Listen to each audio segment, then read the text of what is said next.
So in this next video, we're going to start to think about pollution, specifically air pollution here, and then later on we're going to look at water pollution. And this all ties in with how human activity impacts the environment. So what is a pollutant? Well, a pollutant is any substance, often a chemical, a waste product that is going to render either the air, the soil, the water, or some natural resource harmed in some way or unfit for the purpose that it was. So air pollutions, first of all, I want us to consider, and you need to please read 211 to 214 of the textbook and make some extra notes, which will add to what we're going to talk about here. Now, this table is going to talk about a number of different common pollutants, but can I just draw your attention, first of all, to which one is a greenhouse gas and which one is not a greenhouse gas. So what we've got is carbon dioxide is a greenhouse gas. These two, carbon monoxide and sulfur dioxide, these are not greenhouse gases, but they are pollutants that we need to consider on the course. CFCs are chlorofluorocarbons. These are greenhouse gases. They are traditionally used in refrigeration systems and aerosols. They're also still used in some fire repressants in aircrafts, but many parts of the world have now banned the use of CFCs for refrigerants and aerosols. But CFCs, chlorofluorocarbons, are greenhouse gases. Nitrous oxide, methane, and water vapor are also greenhouse gases. And I want us to consider, first of all, what is a greenhouse gas, and to think a little bit in detail about the source and impact of some of the big greenhouse gases. So a greenhouse gas is any gas that has got the capacity to trap heat in the Earth's atmosphere, as opposed to releasing the energy back into space. So if you have an increase in greenhouse gas levels, then you're going to increase the heat that's conserved within the Earth, and that's going to cause the Earth's surface to heat up. So we need to think, first of all, that greenhouse gases are useful because greenhouse gases naturally occur in the atmosphere, and that gives the climate within Earth, it gives us the climate in Earth that we are used to, and it allows life to thrive. But if we've got an increased level of greenhouse gases, then we have an increased amount of heat being trapped, and that leads to what's called the enhanced greenhouse effect. So just to bear in mind, the greenhouse gases are not categorically bad because of this insulating effect that they have to keep a comfortable temperature to life. But extra greenhouse gases means that extra heat is going to be maintained in the Earth's atmosphere, and that can cause glaciers to melt. That means that sea levels can rise. It's also going to impact global warming and all of the climate changes which are associated with global warming. Now, interestingly, water vapor is actually probably the worst greenhouse gas of all. According to the Intergovernmental Panel on Climate Change, between 36 to 70% of the greenhouse effect is due to water vapor in the Earth's atmosphere. Now, the reason it fluctuates is because it changes in different parts of the world, depending on where there's bodies of water. So one important consideration is that water is a greenhouse gas and that it increases the Earth's surface temperature, but in so doing, the increase in the temperature of the Earth means that more water vapor is going to be produced from evaporation of oceans and lakes, etc., etc. So water vapor is a big one. Water vapor is released by man when we combust fossil fuels. Also, we need to think about respiration, as we already know.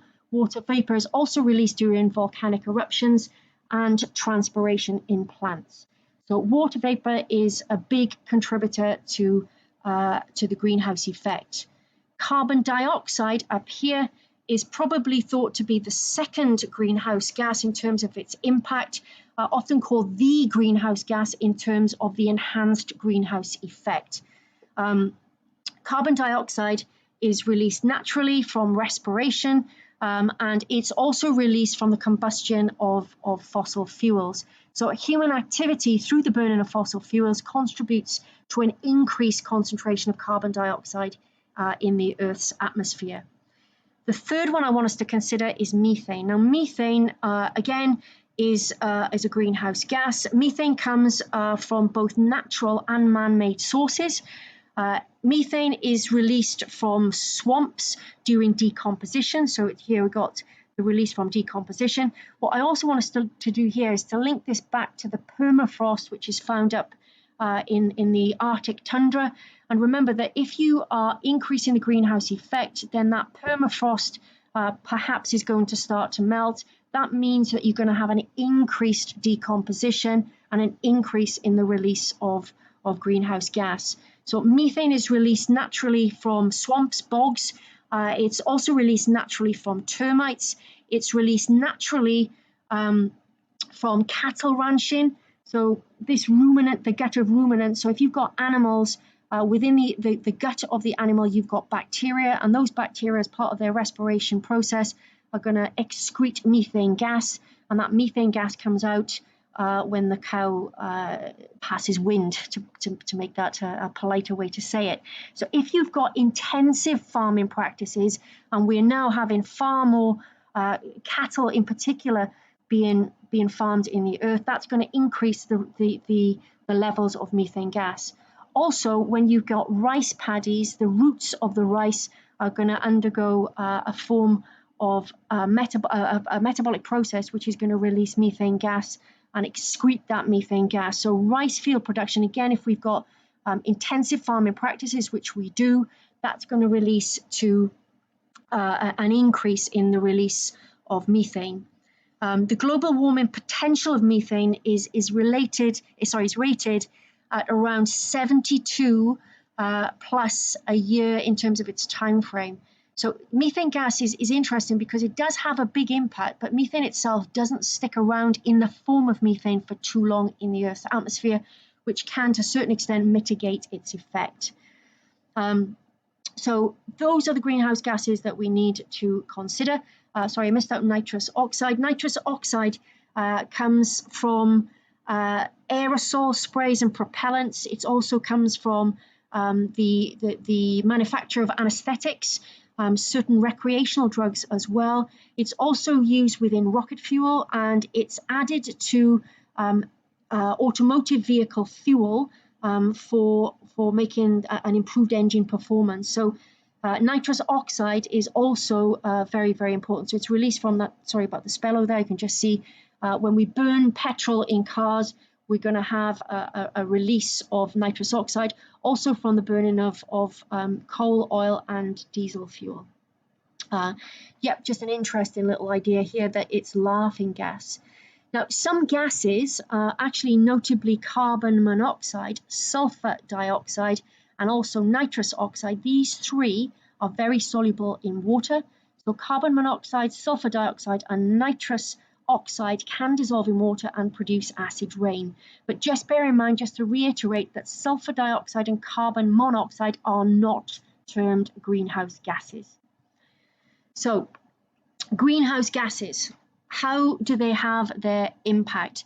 Greenhouse gases are really, really good at absorbing and then re-radiating infrared heat. And that's re-radiation of infrared heat is important. And I'm going to show you a diagram that shows what's going on with this in just a moment. So greenhouse gases can contribute to the natural greenhouse effect, but also an increase in the level of certain greenhouse gases means that we've got the enhanced greenhouse effect, and the enhanced greenhouse effect is tied in with the activities of man, things like burning fossil fuels, etc., etc. The big greenhouse gases that we need to consider are carbon dioxide, methane, and water vapor. These are the most important greenhouse gases and contribute most significantly to the enhanced greenhouse effect. This diagram is a good one, I think, because it's showing you here that we've got different sorts of radiation. So the sun is releasing solar radiation. Solar radiation is very, very short wavelength, high energetic type of radiation that can move straight through our Earth's atmosphere. Some of it might be reflected by clouds in the atmosphere, but much of the solar radiation comes through to the Earth's atmosphere, and this comes through as very short wavelength, high energy, high energy, yeah. If what can happen then is that high energy can shoot straight back out of the atmosphere, but sometimes what can happen is that as this short wavelength comes in, it's absorbed by certain parts of the Earth's surface, and when the Earth re-radiates that heat, it re-radiates it in the form of infrared radiation. Now, infrared radiation is longer wavelength, and as such, it's less energetic. It's the infrared radiation which is absorbed by the greenhouse gases, and when that infrared radiation is absorbed by the greenhouse gases, it will be re-emitted. Sometimes it will be re-radiated back out to space, but oftentimes it will be re-radiated back into the Earth's atmosphere. And to reiterate that this is a natural effect, but the more greenhouse gases that we've got within that troposphere, the upper atmosphere, then the more re-radiation of the infrared, and that has the impact of warming up the Earth's surface. So it's important to distinguish between long wavelength and shorter wavelength in terms of radiation. So connect these ideas to what you know from physics. Again, this one is just underscoring the difference between the natural greenhouse effect and the human enhanced greenhouse effect. Just make sure that you're clear with that. And you can see here diagrammatically, it's this extra release of the greenhouse gases which contributes to the greenhouse effect. And the effect of these are very, very significant. And we've got just 4 main points here, but we could increase on these 4 main points. What's really important here is you make connections between different parts of your syllabus. So what can happen is polar ice caps can melt, and polar ice caps melting is changing the habitat for organisms which live in those particular regions, causing those organisms to migrate or to become extinct. It also has the impact, therefore, of rising sea levels, and when we have increased levels in the sea, that's going to cause flooding. And when we cause flooding, what's going to happen is that the habitat is going to change. Many species are not salt tolerant, so that's also going to have an impact on making the environment very unsuitable for organisms to live. They can either migrate or they can become extinct. So we've got the extinction of species, particularly extinction of species which are within colder climates for the reasons which we've mentioned up here. We've also got this idea of changes in rainfall, and changes in rainfall patterns can cause both droughts and also flooding. We've seen a lot of fires which have been raging in various parts of the world, especially California this year. And this change in climate is significantly impacting the environment. And if we're significantly impacting the environment, we're impacting the organisms which live there. And of course, organisms don't live in isolation. Species don't live in isolation, I should say. We've got, if one organism is impacted, that can have very significant impacts on the whole of the ecosystem and the food chain and the flow of energy through the food chain. Changes in species distribution is caused by often migration or a change in climate. What we're seeing in many parts of the world are certain types of disease-causing organisms like mosquitoes are popping up in parts of the world where they weren't found previously. In your paper 2, which is only the triple material, very often they will give you for question number 1 a scenario, not very often, always they will give you a scenario, and the scenario could be a case study which is related to this work. So you must make sure that you can connect different parts of your syllabus specification. So this idea of habitat, this idea of organisms being adapted to a particular part of the world, flow of energy, the idea that certain types of organisms are connected to one another in a symbiotic relationship, pollinating insects, for example, that we've mentioned previously. Increase in temperature causes increase in transpiration, etc., etc., etc. There's lots and lots of connections that you need to make and to think on your feet. This next table is worth pausing and taking a look at because it's looking at the concentration of various sorts of gases that have changed over time. And again, it's underscoring this idea that human activity is causing those changes. I'm going to come back in the next video and talk about the impact of carbon monoxide and sulfur monoxide. So we're going to look at those effects and separate it from these, but they're all part and parcel of air pollutants. We're going to separate that into 2 parts: air pollutants which cause the greenhouse effect and air pollutants which are causing acid rain. And the next video